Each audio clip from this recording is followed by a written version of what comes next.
Okay, this is another follow-up or summary of some of my other health stuff going on right now.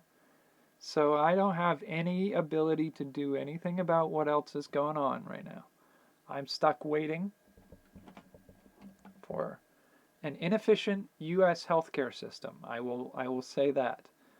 I don't have any experience outside of the US healthcare system to compare it to, other than anecdotal references from people I know overseas. But this US healthcare system has been a nightmare to try to work with.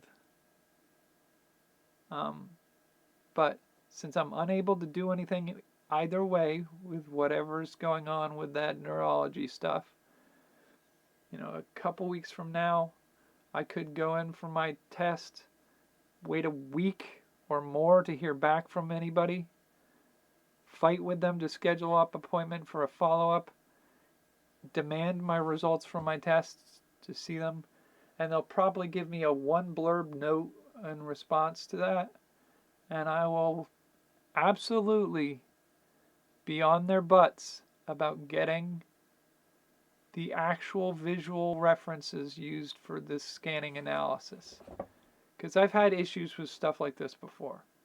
You go in, you have a scan done, you never see the scan.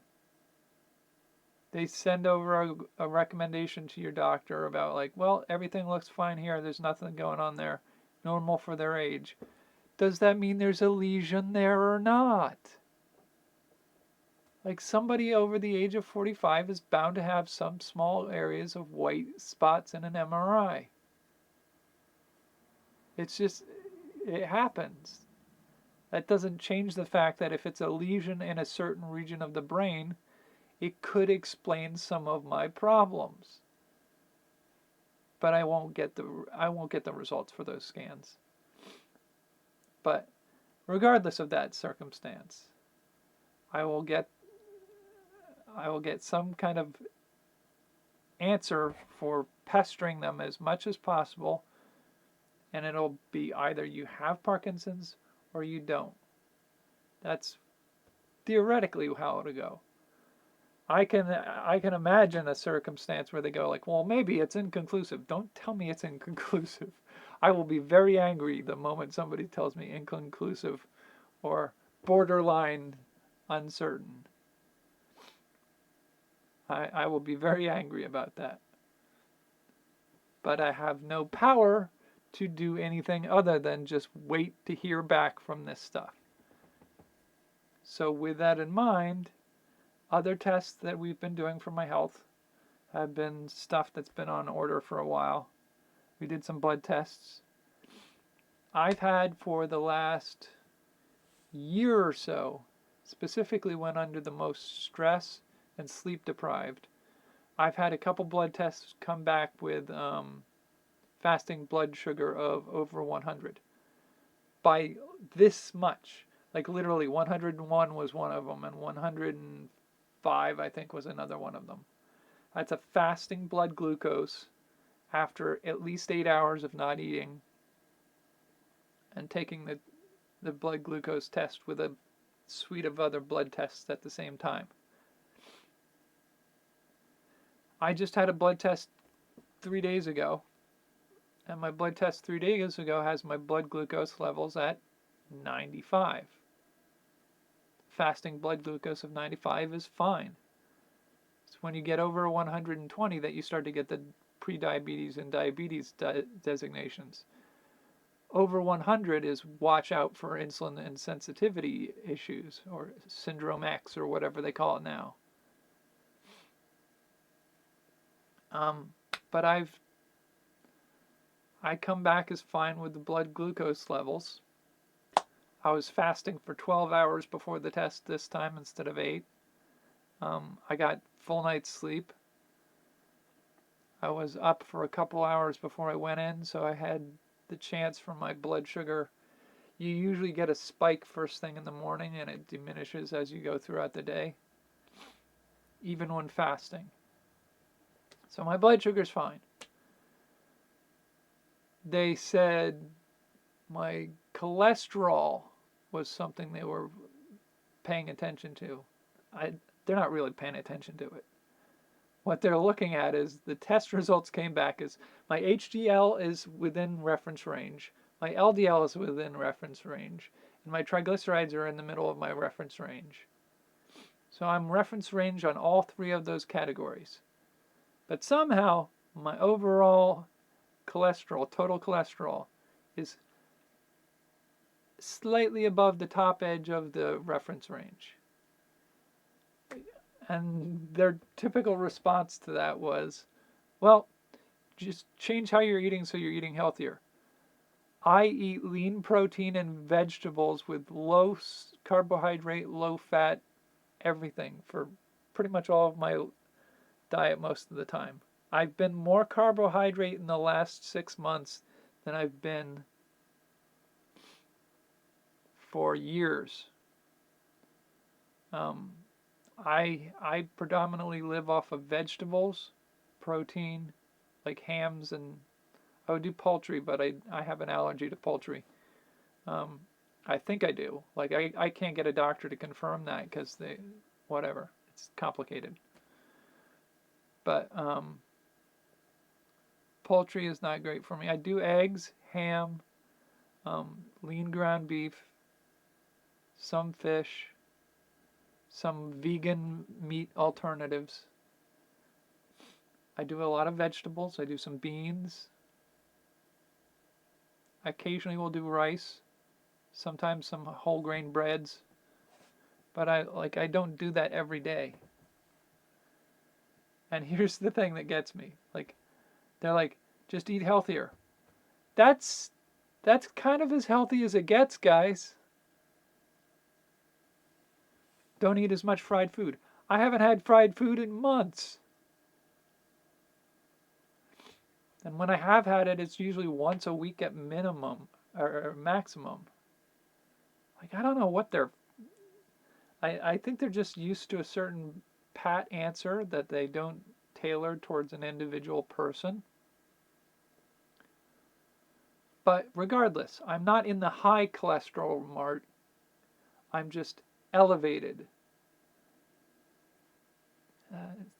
I can't seem to do anything about that. So I have elevated total cholesterol. And one of the other things that frequently shows up on my tests is my B12 and my folate are within reference range, but they're below the middle of the reference range. And the reason that becomes important is because frequently on these tests, when they do blood counts, I have what's called MCV. It's the size of your red blood cells. Mine are enlarged, and I have a type of anemia called macrocytic anemia. So when you look at macrocytic anemia and high cholesterol or elevated cholesterol, one of the things that comes up is liver disorders. Well, here's a weird one. I had my gallbladder out a couple years ago, and that was, they found I had 2 bile ducts instead of 1, and my liver was enlarged. But all the other tests, when you look at things like your protein, your bilirubin, all the other tests that you would run that would indicate things about your liver, my liver tests come back as everything's middle of reference range. Everything's fine. I've got macrocytic anemia, elevated cholesterol levels.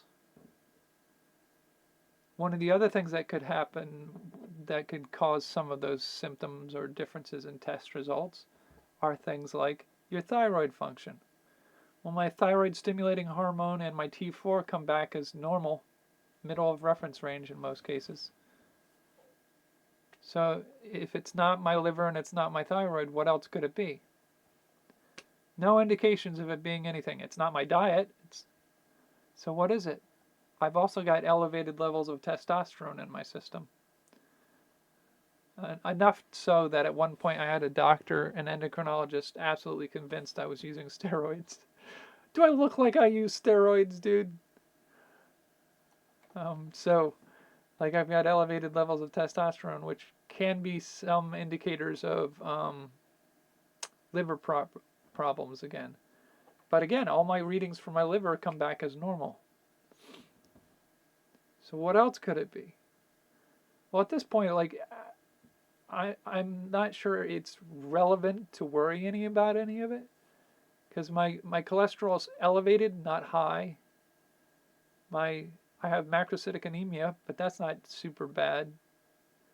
Like, it's usually an indicator for other things. Like, you could supplement with B12 and folate. My experience with supplementing B12 and folate is that I oftentimes go a little bonkers because it messes with my head a little bit. So I'm a little hesitant to do any of that. But one of the other things that macrocytic anemia can be partially indicative of is your mast cells, your bone marrow. And there are certain types of conditions that can cause some of those results. And maybe some of why I have immune reactions to foods that don't read as allergy responses but have immune responses anyway.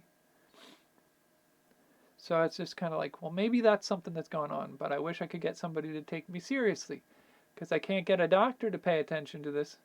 You know, I'd love an answer for why when I eat poultry, I feel like I've got the flu for the next 24 to 48 hours. I'd love to find out why I test negative for an allergy to poultry. I test negative for an allergy to carrots, but when I eat carrots, I get an earache and a sore throat for 24 hours, or at least a couple hours afterwards. But I can't get answers to those because nobody believes me when I say these kinds of things. So, I mean, it's frustrating to have results from tests that tell you things that could be useful for understanding what I'm experiencing, and have the medical system completely ignore the test results, completely ignore the feedback I'm giving them, and completely gaslight me into thinking that there's not anything worth testing. And then to go through all of that for years of trying to manage my own healthcare because the doctors are not managing it for me. Go through years of arguing and fighting and then giving up for years on end. I've gone through 3 stints of 5 years of time where I'm just like, done. I will not see a doctor for 5 years because I don't want to deal with them anymore. I'm done. I'm fed up with it. Go through periods of time like that. So I go through years of this stuff. First time was diagnosis with Crohn's disease that now they're questioning whether that's a real thing or not for me. And then have neurological symptoms a couple times over the years. Not anything tremor-wise for most of it, but have some facial numbness at certain points and things like that. And then post-COVID have some things that have been alarming to me, but most people would miss and not pay attention to. And what do I get for my results?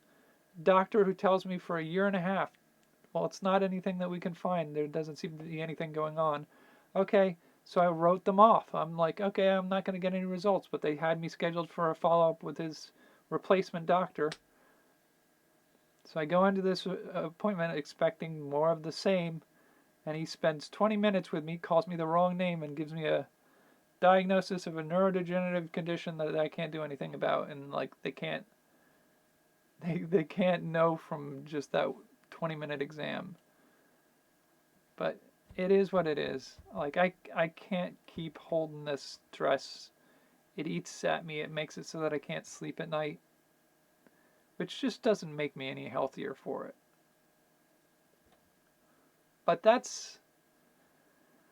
I think I'm going to stop with most of the health updates after this one. I think I'll do a couple videos on other circumstances of my life.